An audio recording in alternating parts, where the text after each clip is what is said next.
सफ़र तो इतना लंबा है कि उसके बारे में बताते बताते पता नहीं कितना वक्त लगेगा।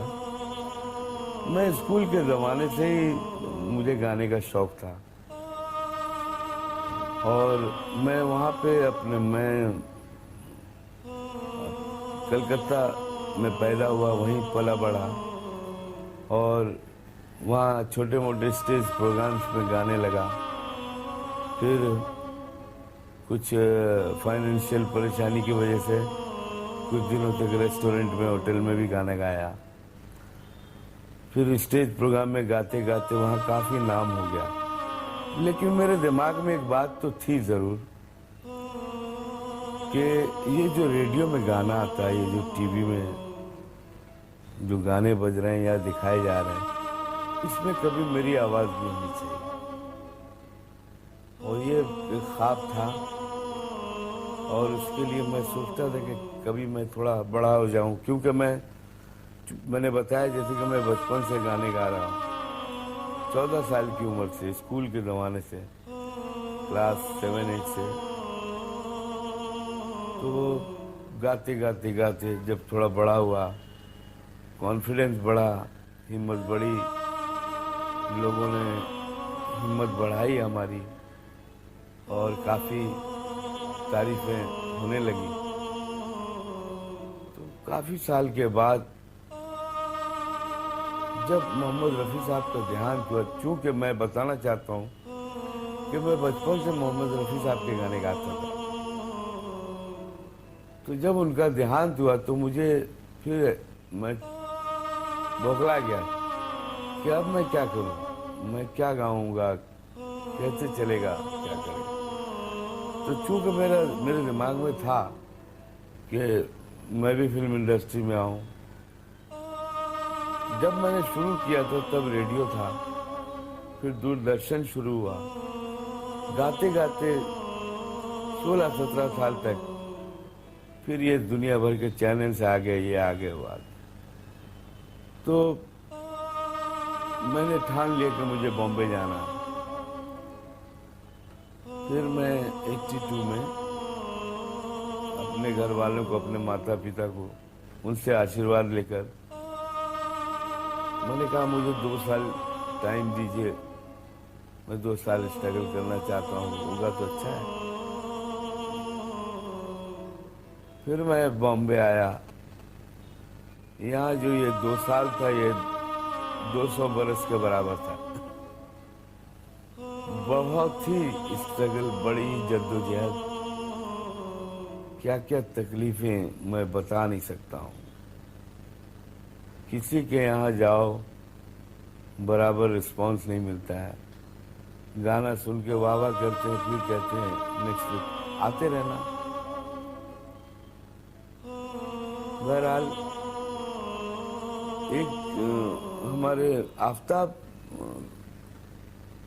पिक्चर्स नाम की एक प्रोडक्शन है, उसके प्रोड्यूसर सलीम अख्तर साहब, उनके बड़े भाई साहब ने मुझे लेटर दिया था बॉम्बे आते वक्त। मैं आकर सलीम साहब से मिला। सलीम साहब बड़े मशहूर प्रोड्यूसर हैं। बंटवारा, यतीम और इज्जत, दूध का कर्ज, ये सब फिल्में उन्होंने बनाई और इन तमाम फिल्मों में मैंने गाने गाए। और तो सलीम साहब ने मुझे अन्नू मलिक जी से मिलवाया। अन्नू मलिक जी भी नए थे उन दिनों, उनकी फिल्म कर रहे थे वो। मैं अन्नू जी का भी बड़ा आभारी हूँ, क्योंकि उनके यहाँ मैं रेगुलर जाता था। वो गाने बनाते थे, मैं सुनता रहता था और वो जो गाने बनाते थे मुझे वो गवाते थे, डेमो बनाते थे वो। इस तरह से एक दिन अचानक मुझे सुबह 7 बजे एक लड़का आया मेरे पास। मैं एक जगह रहता था पेइंग गेस्ट में। उसने आकर कहा, भाई क्यों सो रहे हो यार, उठ जाओ। तो मैंने कहा, अरे क्यों, क्या बात है? चलो अन्नू जी बुला रहे हैं। मैंने कहा, क्यों, क्या बात? अरे रिकॉर्डिंग है, तुम्हारी तकदीर खुल गई भाई, तुम अमिताभ बच्चन के लिए गाने वाले हो। तो मैंने कहा यार तुम सुबह सुबह मेरे साथ क्यों मजाक कर रहे हो। उसने कहा नहीं बिल्कुल सच बात है। मैं जल्दी जल्दी तैयार होकर गया, तो उन्होंने कहा जल्दी कागज कलम निकाल गाना लिख,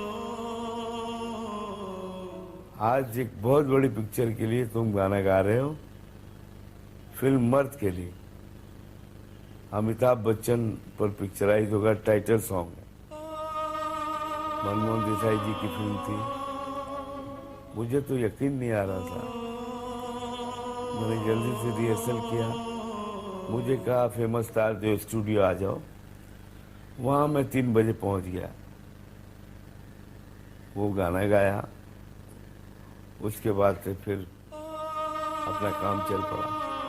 मैं आपको सच बात बताऊं, मैं क्या गाता हूँ क्या नहीं गाता हूँ, मुझे कितना मालूम है, ये सब बातें जाने दीजिए। लेकिन मैं अपने आप को बहुत खुशनसीब समझता हूँ कि मैं जिन लोगों को मैगजीन्स में देखता था, मैगजीन्स देखता था मैं कि आज रिकॉर्डिंग हुई, मोहम्मद रफ़ी साहब, लता जी, आशा जी, किशोरदा, मुकेश जी खड़े हैं, म्यूजिक डायरेक्टर्स खड़े हैं, उनकी रिकॉर्डिंग के फोटोज देखता था और मैं सोचता था क्या पता मैं इन लोगों से कभी मिल भी पाऊंगा कि नहीं। लेकिन मेरी खुशनसीबी देखिए, मैंने नौशाद साहब और शंकर जी, रवि साहब, खयाम साहब और ओपिनियर साहब, कल्याण जी भाई, कल्याण जी आनंद जी भाई, श्री लक्ष्मीकांत प्यारेलाल जी, बप्पीदा, राजेश रोशन जी, रविंदर जैन साहब, अन्नू मलिक जी और भी न जाने कितने संगीतकारों के साथ काम किया, 3 जनरेशन के म्यूजिक डायरेक्टरों के साथ। नौशाद साहब से लेकर संजीव दर्शन तक के साथ मैंने काम किया। मैंने लता जी, आशा जी से लेकर सुनिधि चौहान, श्रेया घोषाल तक के साथ गाना गाया। मैंने दिलीप साहब से लेकर अमिताभ बच्चन जी से लेकर शाहरुख खान, सलमान खान तक के लिए गाना गाया। और मैं क्या बताऊं, मजरू साहब, ओल्डेस्ट वन, सीनियर मोस्ट से लेकर क्या क्या नाम बताऊं मैं, फारूक कैसर साहब, गौर कानपुरी, इंदिवर जी, आनंद बख्शी साहब, समीर जी, अनजान जी, कितने राइटर्स के लिए मैंने काम किया। और मैं आपको एक बात और भी बताना चाहता हूँ, हमारे देश में जितनी भाषाएं हैं, तकरीबन मैंने सभी भाषाओं में गाने गाए हैं। और लगभग 20,000 गाने। हो सकता है किसी को यकीन नहीं हो, तो कोई अगर मुझे चैलेंज करे तो मैं प्रूफ दे सकता हूँ कि मैंने तकरीबन 20,000 गाने गाए। आपको मैं एक बात बताना चाहता हूँ,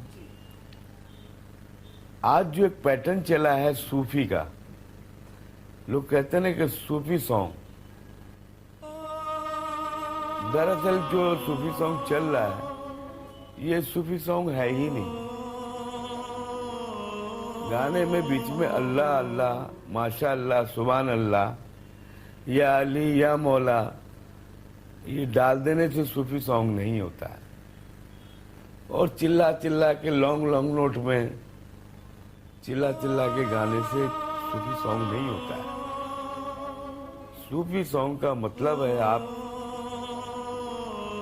आपके गाने में वो असर होना चाहिए और उसकी जो शायरी है वो शायरी भी कनेक्टेड टू गॉड होना चाहिए। वो इस तरह का होना चाहिए कि जैसे दुनिया में मेरी आबरू रखना मेरे अल्लाह, वो सर न कभी खम हो किसी और के आगे, जिस सर ने किया है तुझे सजदा मेरे अल्लाह, या अगर आप कोई पीर पैगंबर संत ऋषि मुनि के लिए कुछ कह रहे हैं तो उनका नाम लेकर जो आप गा रहे हैं तो वो असर इतना होना चाहिए कि लगे कि आपका उनसे लगाव है, उसको कहते सूफी सॉन्ग। बिला वजह खींचा तानी चिल्ला रहे हैं और एक तारा का साउंड निकाल दिया और कह दिया कि सूफी सॉन्ग नहीं। मैंने मुस्लिम डिवोशनल एल्बम किए हैं 110 एल्बम, और हर एक एल्बम में 8-8 गाने, यानी 800 कितने हो गए, 80 होंगे शायद। इतने गाने तो मैंने मुस्लिम डिवोशनल गाए हैं जो रियल सूफी सॉन्ग है, आप कह सकते हैं। उसी तरह भजन, मैंने हनुमान चालीसा से लेकर तुलसी दास की चौपाइयाँ, कबीर दास के दोहे, आपको वो याद होगा जय हनुमान सीरियल, वीर करण, रामायण, इन सब में मेरी आवाज़ है। और मैंने कव्वालियाँ बेहिसाब गाई हैं, और मैंने लोग आज 2-3 तरह के टाइप के गाने गाकर अपने आप को वर्सेटाइल कहते हैं। मैंने फास्ट नंबर गाने, कॉमेडी सॉन्ग्स, रोमांटिक सॉन्ग्स, चुलबुले गाने, सैड सॉन्ग्स, भजन, कव्वालियाँ, हर तरह के गाने गाए हैं। तो वर्सेटाइल वो है या मैं हूँ? ठीक है, मुझे ज़माने से कोई शिकायत नहीं है। मैं बहुत लकी हूँ कि मैंने लाइव रिकॉर्डिंग किया लता जी, आशा जी के साथ खड़े होकर। मैंने 11 गाने गाए किशोर दा के साथ खड़े होकर, डुएट सॉन्ग्स। यहाँ तक कि किशोर दा मेरे लिए रिकमेंड करते थे कि मेल वॉइस में गवाना है किसी को तो मेरे साथ मुन्ना को बुलाओ, मेरा घर का नाम है मुन्ना, तो मुन्ना को बुलाओ। तो ये बहुत बड़ी खुशनसीबी की बात है। पहले लाइव रिकॉर्डिंग जो होती थी वो एक परीक्षा होती थी। ऐसा लगता था कि आप फाइनल एग्जाम पे बैठे हैं और आप कभी भी फेल हो सकते, क्योंकि 100 म्यूजिशियंस बजा रहे हैं। हिंदुस्तान के नामवर म्यूजिशियंस हरिप्रसाद चौरसिया जी, शिव कुमार शर्मा जी, मनोहारी सिंह जी, लुई बैंक्स, केसी लॉर्ड, सुमित मित्रा और न जाने कैसे कैसे म्यूजिशियंस आपके साथ बजा रहे हैं। उनके कान में हेडफोन है और आप गाना गा रहे हैं। आप एक भी रिटेक देते हैं तो वो उनके कान तक जाता है, वो सुनते हैं। आपको शर्मिंदगी होती है गाने वाले को। तो एक बड़ा चैलेंजिंग मोमेंट होता था हर दिन कि आपको एकदम तैयारी में रहना। अभी क्या है, ये मैं आपके सामने इंटरव्यू दे रहा हूं, सच बात बता रहा हूं, मेरी आवाज अभी बैठी हुई है, लेकिन अभी अगर कोई मुझे रिकॉर्डिंग में बुलाएगा मैं जाकर गा सकता हूं, क्योंकि वहां अभी एक एक लाइन, एक एक वर्ड पैच वर्क होता है, डबिंग होती है एक बंद कमरे में जहां आप पर हंसने वाला कोई नहीं है। लेकिन पहले ऐसा नहीं था। आप अगर फिट नहीं हैं तो आप गा ही नहीं सकते। और हमने बड़े बड़े मुश्किल गाने, फिल्म अल्लाह रखा, परवरदिगार आलम, सूफी सॉन्ग कहते हैं ना, वो सूफी सॉन्ग मैंने फिल्म में गाया हुआ है। अल्लाह रखा फिल्म, मनमोहन देसाई जी की फिल्म। परवरदिगार आलम मोहताज है तेरे हम, तेरे नाम के सहारे बेदम में आएगा दम, परवरदिगारे आलम। अल-मदद अल-मदद अल-मदद अल-मदद, ये कोरस पार्ट है, इस तरह का है। क्योंकि हम जब प्रोग्राम में जाते हैं ना, हमारे साथ किसी किसी प्रोग्राम में रियलिटी शो उसके बच्चे लोग होते हैं, एकदम यंग लोग, फ्रेश बाल वाल कलर करके, डिंग डोंग, ठीक है ना। तो बड़ा चैलेंजिंग मोमेंट होता है। लगता है अच्छा तो मुझे ओल्ड फेलो समझ रहे हो, मैं तुम्हारी खबर लेता हूँ। वो चैलेंज एक्सेप्ट करना पड़ता है। तो हम भी डांस वांस करके जमाते हैं। हमको जो लोग प्रोग्राम में ले जाते हैं ना, वो उनको लगता है अरे यार इतना कहीं गलती तो नहीं कि इनको ले जाके इतने ढीले ढाले। मैं तो अपने एज के हिसाब से, मेच्योरिटी के हिसाब से रहता हूँ। बॉडी लैंग्वेज तो नेचुरल है ना, अब स्टेज पे जाके चेंज हो जाता हूँ तो चौंक जाते हैं। बाद में वो बोलते हैं सर हमने सोचा कुछ था और निकले आप कुछ और। मैंने कहीं पढ़ा था कि किसी आदमी, कोई आदमी परेशान चुपचाप बैठा था, रो रहा था कि उसके पैर में कांटा वाटा चुभ गया। तो जो मोजा पहना हुआ था वो फटा हुआ था। तो बेचारा बोल रहा था कि ये फटा हुआ मोजा, जूता भी सही नहीं है, कांटा चुभ गया। तो कोई उधर से जा रहा था, बोला क्या हुआ, तो बताया, अपना दुखड़ा बताया उसने। तो फिर उसने कहा कि अरे भैया तुम खुश नसीब हो कि कम से कम तुम्हारे पास जूता ही नहीं है ना, पैर तो है। कुछ लोग ऐसे भी हैं, उनको देखो जिनके पास पैर ही नहीं है। तो उसी तरह का गाना बख्शी साहब, आनंद बख्शी साहब ने लिखा था और लक्ष्मीकांत प्यारेलाल जी ने कंपोज किया, और ये राजेश खन्ना जी पर पिक्चराइज किया। और मैं एक बात, गाना गाने से पहले एक बात कहना चाहता हूँ। राजेश खन्ना जी बहुत मुश्किल से रफ़ी साहब के लिए एक्टिंग करते थे। मतलब उनकी फिल्में बड़ी मुश्किल से रफ़ी साहब होते थे, नहीं तो किशोरदाई होते थे। एक वक्त ऐसा भी आया कि मैंने उनके लिए 5 गाने गाए। बहुत बड़ी बात है, तब किशोरदा मौजूद थे, किशोरदा हयात से थे। उनकी मौजूदगी में मैंने राजेश खन्ना जी के लिए 5 गाने गाए। तो ये उनमें एक गाना ही है, दुनिया में कितना गम है, मेरा गम कितना कम है। दुनिया में कितना गम है, मेरा गम कितना कम है।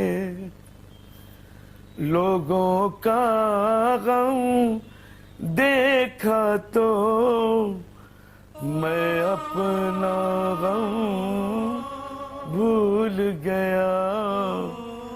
दुनिया में कितना गम है, मेरा गम कितना कम है। बात दरअसल ये है कि किसी भी कमर्शियल फील्ड में खासकर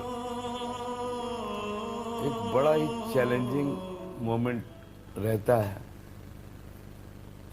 आप सोचिए ना कि अलग अलग म्यूजिक डायरेक्टर्स, अलग अलग टेम्परामेंट, अलग अलग कंपोजिशंस, और उनकी फरमाइश पर गाना, यानी उनकी बनाई हुई धुन को उनके मुताबिक गाना, ये तो एक बहुत बड़ा चैलेंज है। तो हम जब रिकॉर्डिंग में जाते हैं तो हमको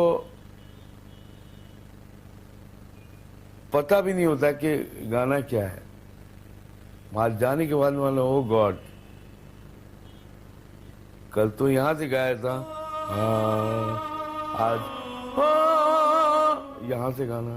तो अलग अलग टेम्परामेंट के लोग, अलग अलग मिजाज, अलग अलग कंपोजिशन, और उन तमाम चैलेंज को आपको निभाना, तभी तो आप इतने साल तक टिक सकते हैं। तो हमारा ऐसे ही था। अचानक एक मौका ऐसा आया, पूरा माहौल चेंज हो गया। लक्ष्मीकांत जी गुजर गए, कल्याण जी भाई गुजर गए, बप्पी दा का वो दौर नहीं रहा, और भी कई लोगों का दौर वैसा नहीं रहा जो मुझे गवाते थे।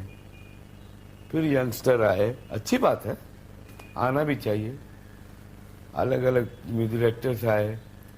अभी उनके साथ मेरा क्या हो गया,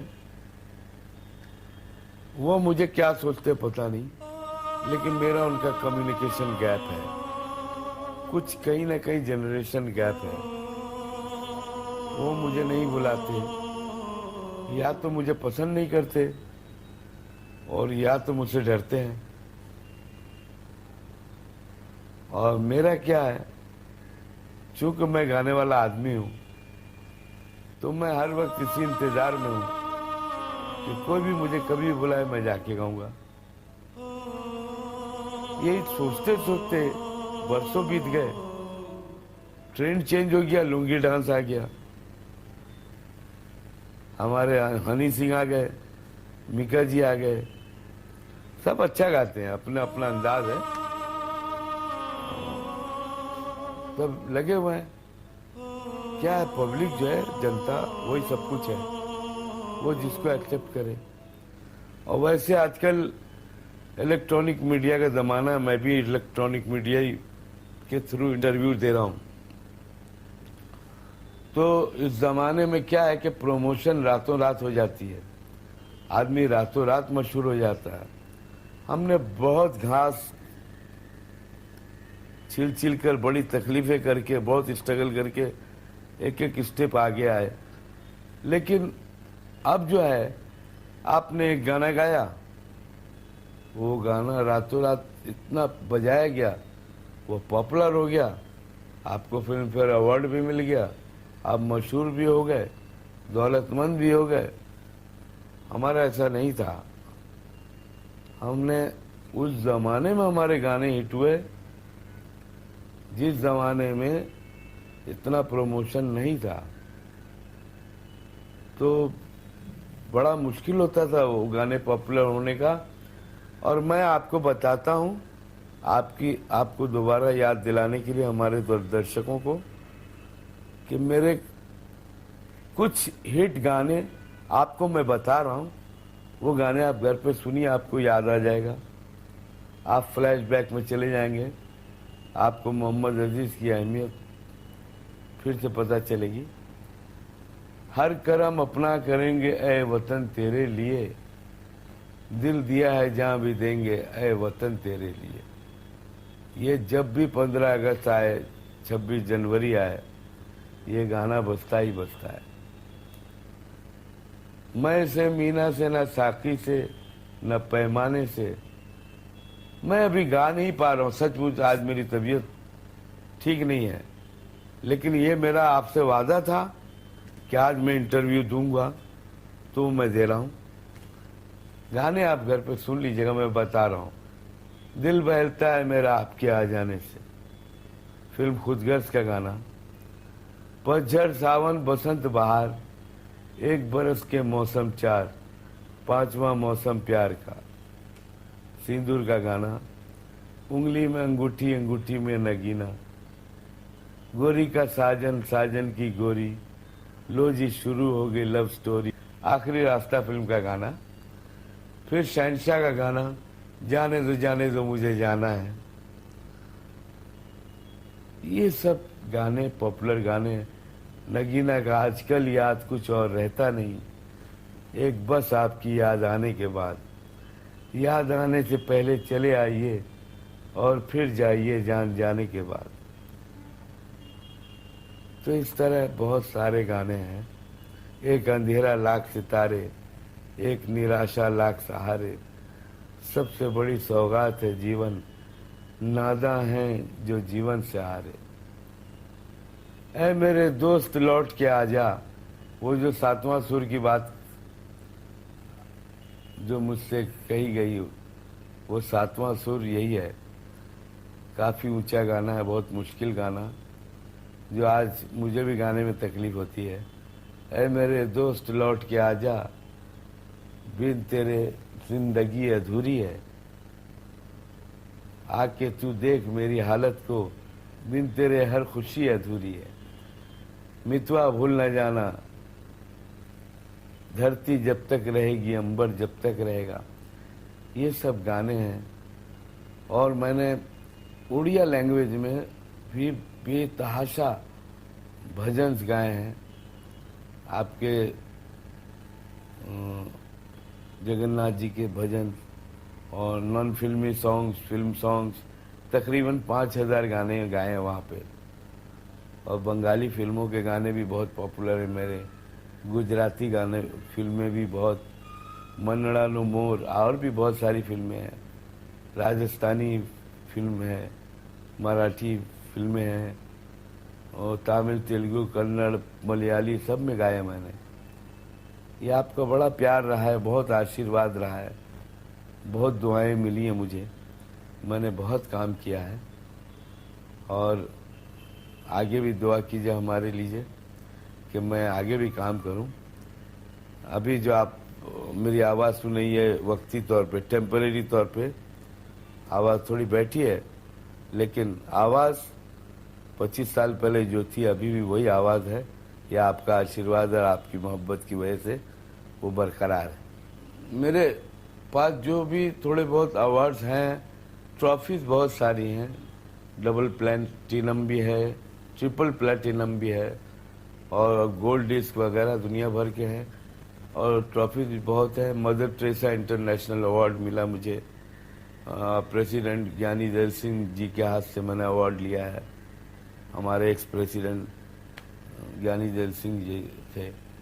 और भी कई अवार्ड्स हैं। बंगाल फिल्म जर्नलिस्ट एक संस्था है बंगाल में, वेस्ट बंगाल में, वहाँ से 3 बार मुझे अवार्ड मिला है। बॉम्बे से महाराष्ट्र के थ्रू आशीर्वाद अवार्ड मुझे 2 बार मिले हैं। और मैं 3 बार फिल्म फेयर अवार्ड में नॉमिनेटेड था, किसी वजह से नहीं मिल सकी। शायद मुझसे भी हिट गाने किसी ने दे दिए, उनको मिल गए। जो सबसे बड़ा अवार्ड है वो है हमारी जनता की। और एक बात बताऊं, मैंने लता जी के साथ गाते वक्त भी कई दफ़ा जो उनके मुंह से वाह निकली है, वो मेरे लिए सबसे बड़ा अवार्ड है। और मैंने आशा जी के साथ भी जो शोज़ किए हैं, वर्ल्ड टूर, और उनके साथ जो मैंने रिकॉर्डिंग किया है, जब भी उनके मुंह से वाह निकला है, वो मेरे लिए अवार्ड से, बहुत बड़े अवार्ड से कम नहीं है। मुझे किशोर दा भी बहुत पसंद करते थे, ये भी एक मेरे लिए बहुत बड़ा कॉम्प्लीमेंट अवार्ड है। मुझे मेहदी हसन साहब भी बहुत प्यार करते थे। ये जो चीज़ें हैं, ये बहुत बड़े बड़े अवार्ड से भी बहुत बड़े हैं, जो हमारी ज़िंदगी के एसेट हैं, जो मैं कभी नहीं भूल सकता। मैं से मीना से न साकी से, मैं से मीना से न साकी से, न पैमाने से दिल बहलता है मेरा आपके आ जाने से, आपके आ जाने से, आपके आ जाने से, आपके आ जाने से, आपके आ जाने से। मेरी यही दुआ है कि आप लोग स्वस्थ रहें, अच्छे रहें, अच्छी ज़िंदगी गुजारें, खूब पैसा कमाएं, बहुत नाम कमाएं और भरपूर ज़िंदगी जिएं। All the best. मेरे लिए भी दुआ करें कि मैं भी स्वस्थ रहूं और कामयाब रहूं। All the best. खुदा हाफिज़।